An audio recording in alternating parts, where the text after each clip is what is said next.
Bismillahirrahmanirrahim. Assalamualaikum warahmatullahi wabarakatuh. Anak-anak sekalian, selamat bertemu kembali pada pembelajaran kali ini.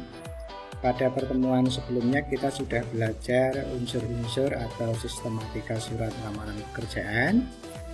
Pada kesempatan ini kita akan lanjutkan pembelajaran surat lamaran pekerjaan, tapi pada praktik menulis surat lamaran pekerjaan. Kompetensi dasar yang kita pelajari adalah mengidentifikasi unsur kebahasaan surat lamaran pekerjaan dan menyusun surat lamaran pekerjaan dengan memperhatikan isi, sistematika, dan kebahasaan. Dengan demikian anak-anak sekalian, tujuan pembelajaran kita yang pertama, peserta didik dapat mengidentifikasi unsur kebahasaan surat lamaran pekerjaan, dan yang kedua, peserta didik dapat menulis surat lamaran pekerjaan dengan memperhatikan isi, sistematika, dan kebahasaan. Nah, yang perlu dimengerti oleh kalian semua tentang kaidah kebahasaan surat lamaran pekerjaan. Kaidah kebahasaan itu istilah lainnya aspek bahasa. Hal-hal yang berhubungan dengan kaidah bahasa atau materi bahasa yang nanti diterapkan pada penulisan surat lamaran pekerjaan itu apa? Yang harus diperhatikan hal-hal berkenaan dengan aspek kebahasaan pada surat lamaran pekerjaan itu apa? Inilah yang akan kita bicarakan pada kesempatan ini.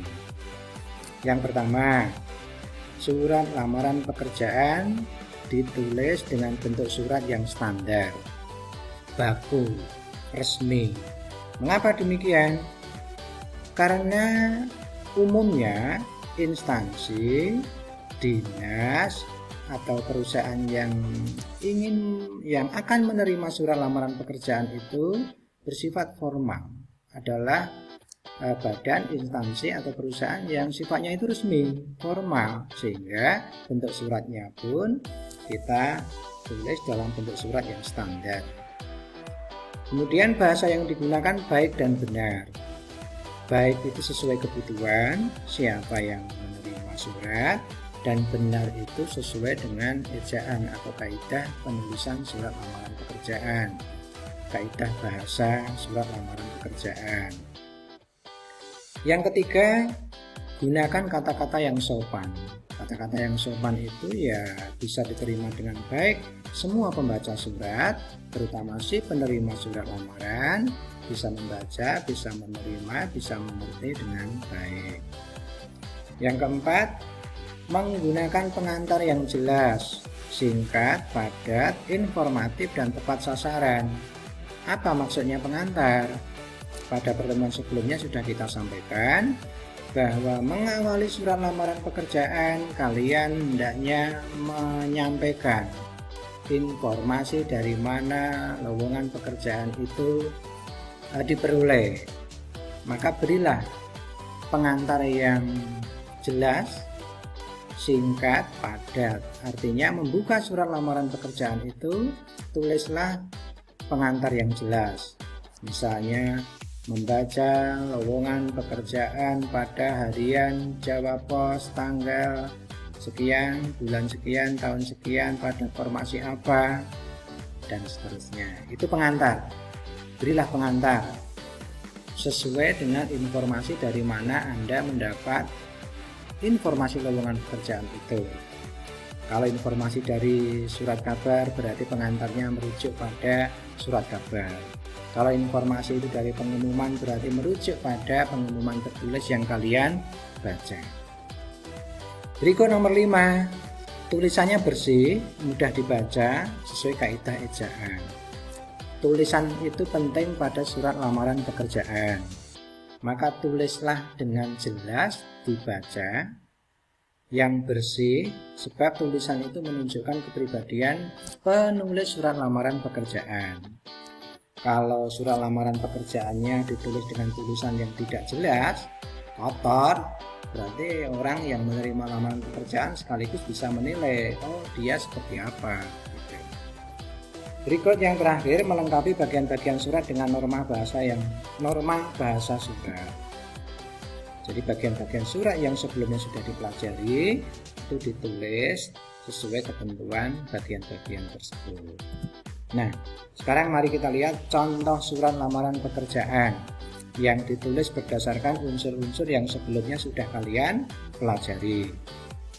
Yang pertama, tempat dan tanggal surat. Misalnya Boyolali 26 Juni 2018. Tempat dan tanggal surat ditulis seperti itu. Setelah tempat surat, kota di mana surat itu ditulis, ada tanda baca koma dan tidak ada tanda baca titik di akhir tempat dan tanggal surat.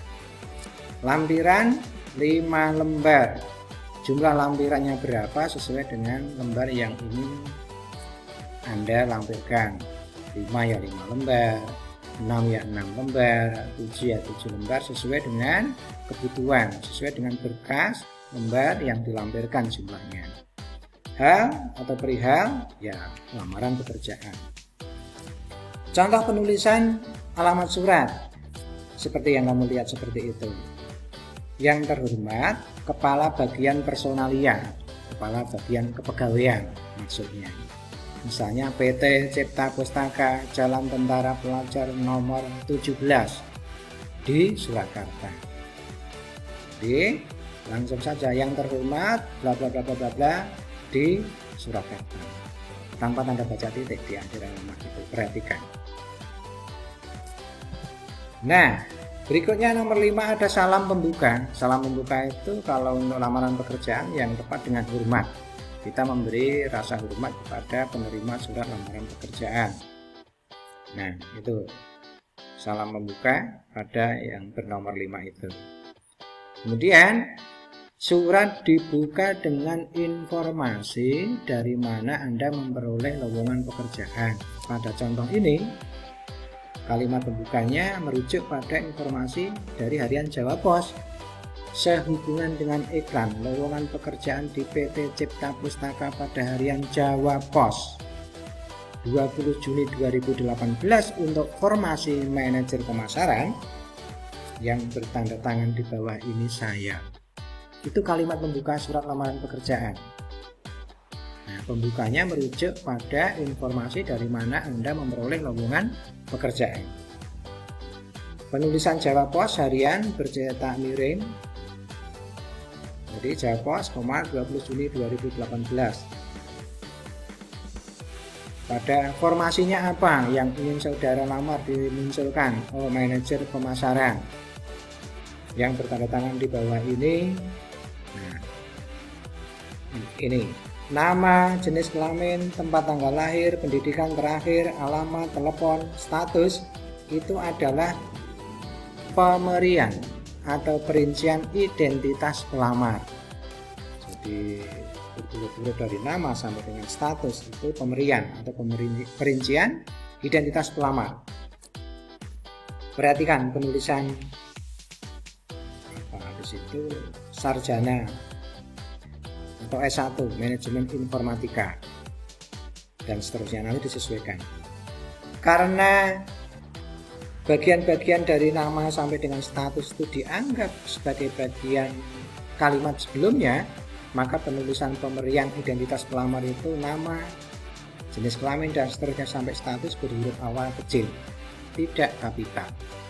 Tapi itu dianggap sebagai bagian sebelumnya yang belum selesai. Dan mengajukan lamaran pekerjaan untuk mengisi formasi tersebut, itu juga bagian dari sebelumnya, sehingga tidak berdiri sendiri sebagai kalimat baru. Nah, nomor 8 itulah yang disebut dengan pernyataan mengajukan melamar. Begitu.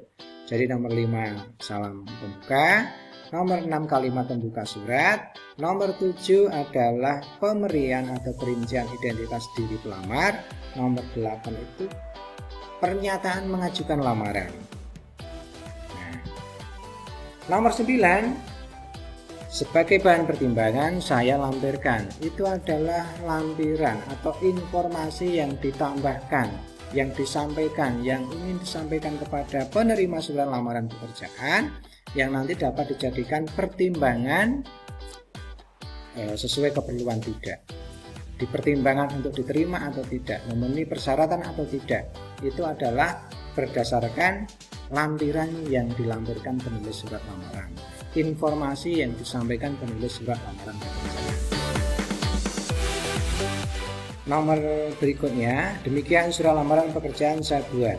Atas perhatian Bapak, Ibu, saya mengucapkan terima kasih. Nah, kalimat penutup surat lamaran pekerjaan seperti bagian yang bernomor 10 itu. Jadi itu kalimat penutup surat lamaran pekerjaan. Perhatikan, kata sapaan Bapak, Ibu pada penutup surat lamaran pekerjaan itu berhuruf awal kapital. Dan diakhiri dengan salam penutup, hormat saya. Diawali tadi dengan hormat, maka salam penutupnya adalah hormat saya. Nanti surat ditandatangani dan diberi nama terang. Nah, hal lain yang perlu dimengerti, ini ada surat lamaran yang digabung dengan daftar riwayat hidup atau kurikulum vitae. Jadi daftar riwayat hidupnya nanti implisit dimasukkan pada surat lamaran. Jadi bagian yang terdapat dalam surat lamaran. Boleh seperti itu. Tapi ada surat lamaran yang dipisahkan dengan daftar riwayat hidup. Jadi nanti daftar riwayat hidup disertakan, diinformasikan dalam bentuk lampiran. Juga tidak keliru. Boleh seperti itu.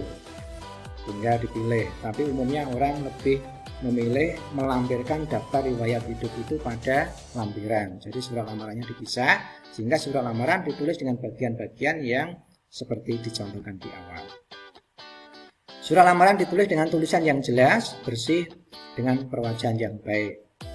Perhitungkan bahwa kalau cukup 1 halaman, maka surat lamaran ditulis 1 halaman. Tapi kalau tidak cukup, boleh 2 halaman, tapi yang halaman kedua juga harus diperhitungkan.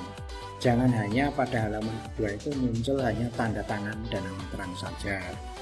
Itu tidak baik secara wajah.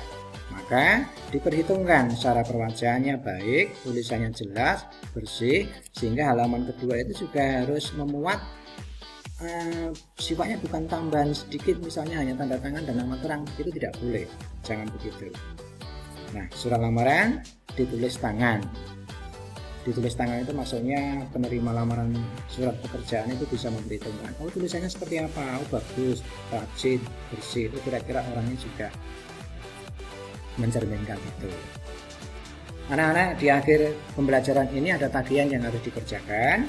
Nanti tagihan kalian jawab, kalian tulis di aplikasi eSchool di kotak yang tersedia. Nanti akan Bapak tandai sehingga kalian harus menuliskan jawaban itu di situ. Apa yang harus ditulis? Jawab 2 pertanyaan itu. Sudah jelaskah kamu dengan materi pembelajaran yang disampaikan hari ini? Jika sudah, cukup ditulis dengan sudah.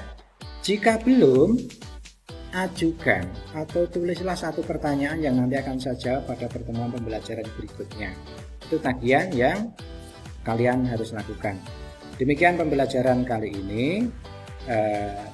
Jika ada kekurangan akan kita sempurnakan, kita tambahkan, beri keterangan pada pertemuan berikutnya. Assalamualaikum warahmatullahi wabarakatuh.